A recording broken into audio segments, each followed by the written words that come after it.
Hello everyone, I'm Case Wilbanks with our Decision 2024 coverage of the Lubbock Mayoral race. Joining me now is Steve Massengale, currently councilman and one of 6 on the ballot for mayor of Lubbock. So Mr. Massengale, thanks for being with us. Go ahead and, for folks who haven't seen you in the public eye, go ahead and introduce yourself to the voters. You bet, thanks Case. Well, I'm Steve Massengale. I've grew up here in Lubbock and went to Monterey, graduated from Texas Tech. I've been a small business owner my entire life. My wife's from here. We have a daughter that is in college. I cut my teeth early serving the public. Spent some time helping Texas Tech transition from the Southwest Conference to the Big 12. In 2002, I was asked to lead the Chamber of Commerce. I was their chairman of the board.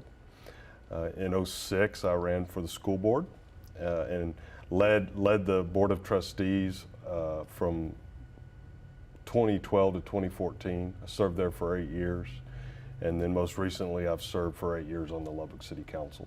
Okay. So for folks who see that you've been in public service and on the council as well, they see that and they say, we want somebody from the outside, if you will. What do you say to those folks?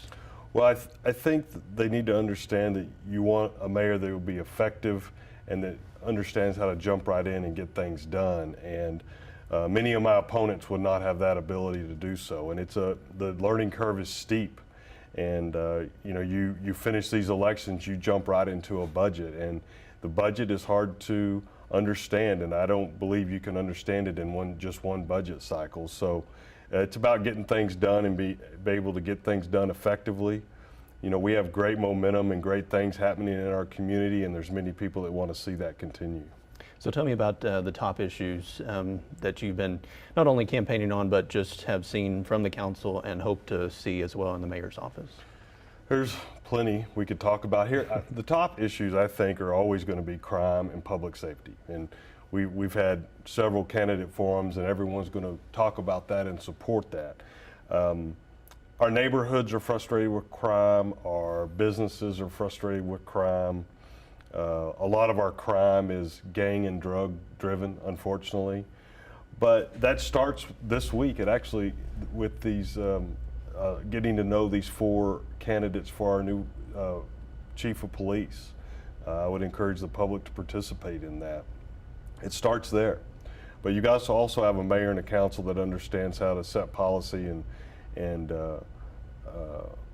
to understand how our voters feel about crime and to make sure that they're supporting our police force in a way that they can fight that crime. So at the time of this recording, you just heard from the interim chief yesterday at City Council about that crime rate and going down at least between 2022 and 23. So do you see the police department, or at least the policy, as you just mentioned, kind of in the right place, or do you want to see something specifically different when it comes to policy with the police department? Well, we were pleased to see that report yesterday. I think that's a testament to our community policing model, and it's also a testament to our interim police chief, Chief Russian. He's done a good job, and all the men and women on our police force.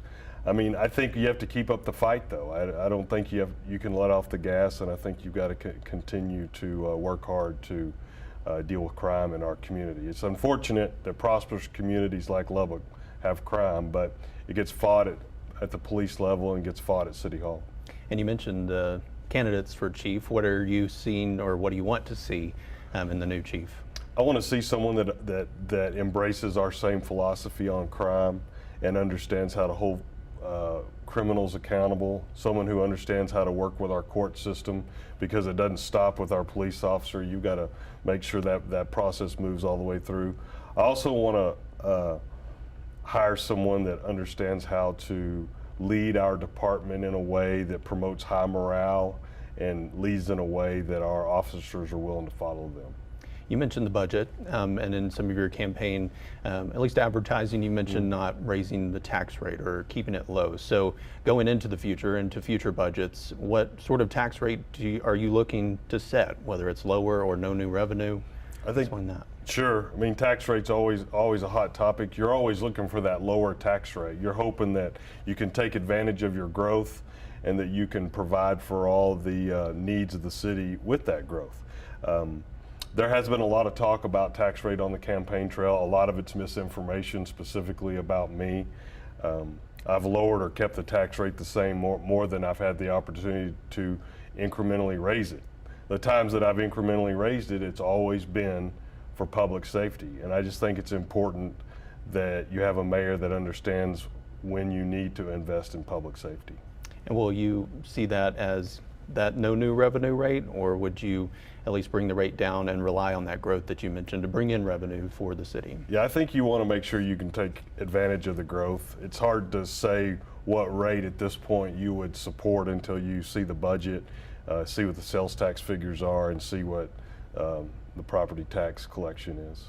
And in terms of the tax rate, or at least funding for the city, what do you see as kind of some major projects that you would hope to tackle as mayor, or at least champion for the city? Well, I've said several times on the campaign trail, is that we're still behind on streets, although we're fortunate that the voters supported us in the 2022 street bond. It's been 13 years since we had a street bond prior to that. You look at successfully growing cities all over our state, and they have a regular cadence of this 4, 5, 6 years to do these street bonds, and you can do it in a way that you don't have to raise the tax rate. We have more street needs that we need to address, and I think so streets are something that, if I'm elected mayor, we'll immediately bring up with the council and ask them to consider it. And it's no secret that Broadway will be part of that discussion. You mentioned that it's not easy to kind of jump into at least the mayor's office without prior experience on the council or public service. There's going to be a lot of new council members as well on the dais, if you will. So how would you see yourself working with those folks to make sure that they're up to speed and can lead the city? Yeah, I think it's the mayor's job to prep them. I was with we have 3 council people that were unopposed, and I was actually with them at an event last night, and so I'm getting to know them already. I think it's the mayor's role to make sure they have the information, make sure that they're prepped, and so that they can make the best decision for their constituency. I did that when I was president of the school board. I just worked hard to make sure everyone had all the information so that they could make a decision, and I'll do the same thing as mayor with the council. We talk a lot, at least in this campaign, about things that would be done differently if someone was to step into that role. What are you proud of with Lubbock right now? Whether it's just as a citizen or maybe as mayor, or what should people be proud of who are watching this?